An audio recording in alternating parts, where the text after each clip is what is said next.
They say I've changed. They say I've become someone unrecognizable. But let me ask you this.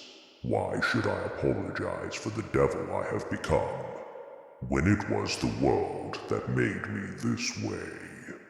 Listen closely, because what I'm about to tell you isn't just my story. It's the story of everyone who's ever been pushed too far, broken too deeply, and risen from their own ashes. Society loves to paint a pretty picture.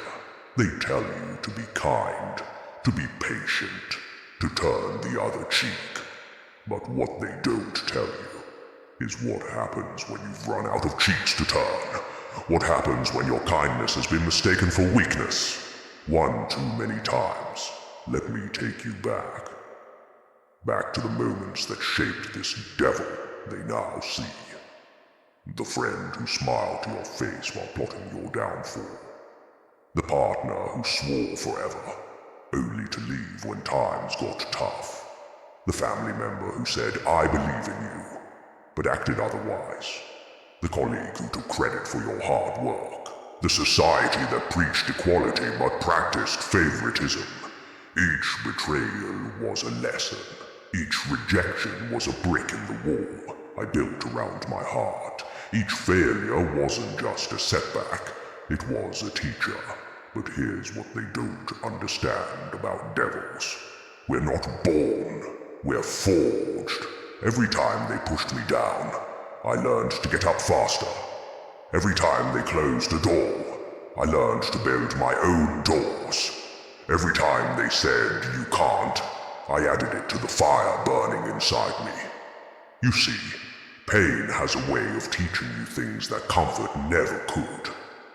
It teaches you that most people's loyalty is circumstantial. It shows you that your biggest growth comes from your deepest wounds.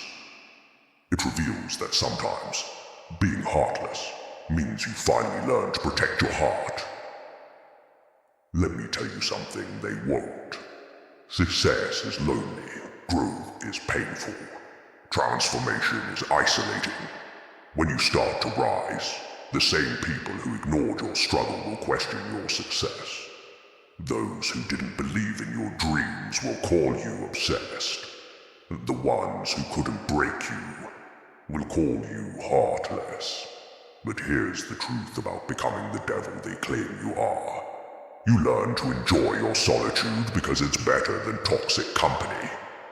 You understand that not everyone deserves your energy.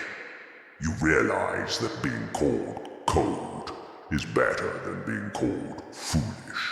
The real power comes when you stop apologizing for who you've become.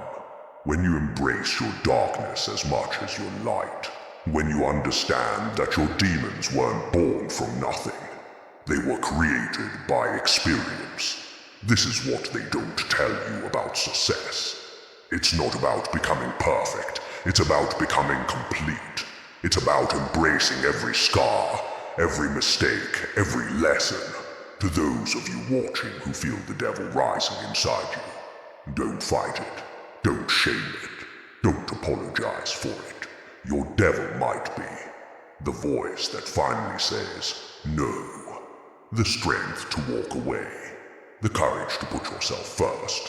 The wisdom to choose solitude over toxic company. The truth is, becoming the devil means you've learned to protect what's sacred to you. You've mastered the art of self-preservation. You've understood that not everyone deserves your good side. Remember this. Angels can't survive in hell, but devils, we thrive there. We take the flames meant to destroy us and make them our own. So no, I won't apologize for the devil I have become. I won't apologize for the boundaries I've set, the standards I maintain, the peace I protect, the success I've earned, the power I've gained. Because this devil you see before you, this is the version that survived. This is the version that thrived. This is the version that turned pain into power. Why should I apologize for the devil I've become, when it was the world that taught me how to survive? When it was the world that showed me that sometimes The devil isn't the one you should fear. It's the angel who learned to play with fire. They want the old version of you back. The soft-spoken one, the people pleaser, the dreamer who hadn't yet felt the sting of betrayal.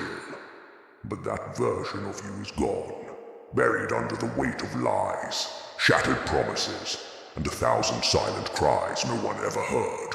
And yet, here you are, still standing, still breathing, still rising. You didn't break. You evolved. You stopped explaining yourself. You stopped waiting for validation. You stopped needing permission to become who you were always meant to be. Let me tell you something real. Not everyone gets to come with you on this journey. Not everyone deserves to. When you start leveling up, you intimidate those who settled. You offend those who never dared. You trigger those who never healed. But you kept going. You bled, crawled, clawed your way through the shadows, until you became the shadow. And now they flinch at your presence. Now they whisper when you enter the room. But where were they when you cried yourself to sleep? Where were they when your silence was mistaken for strength? Where were they when you had to pick up the pieces alone? They say, don't let the darkness consume you. But what they don't realize is, I became the darkness, so it would never consume me again. You want peace. Create it. You want respect. Demand it. You want freedom. Take it. Stop seeking closure from the ones who gave you open wounds. Stop waiting for sorry from the ones who never cared. Stop expecting loyalty from those who change sides depending on who benefits them more. Becoming the devil doesn't mean you lost yourself. It means you finally found yourself. In the silence, in the suffering, in the solitude. And in that silence you heard the voice that said, you are enough. You don't owe them anything. You don't need to be liked. You need to be respected. So no, I won't apologize for who I've become. I won't explain the scars I carry. I won't justify the walls I've built. And I sure as hell won't shrink so others can feel tall. This isn't revenge. This is resurrection. I've died 1,000 emotional deaths. And every time I came back sharper, colder, wiser. Because once you've walked through fire, once you've danced with demons, once you've stared into the abyss and didn't blink, you don't fear the storm. You are the storm. So ask me again, why should I apologize for the devil I've become?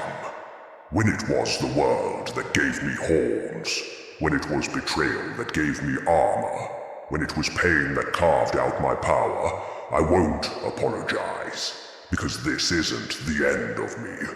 This is the birth of something greater. Not an angel, not a devil. Just a soul who finally stopped asking for permission to burn brighter. Let them call it darkness. I call it becoming whole.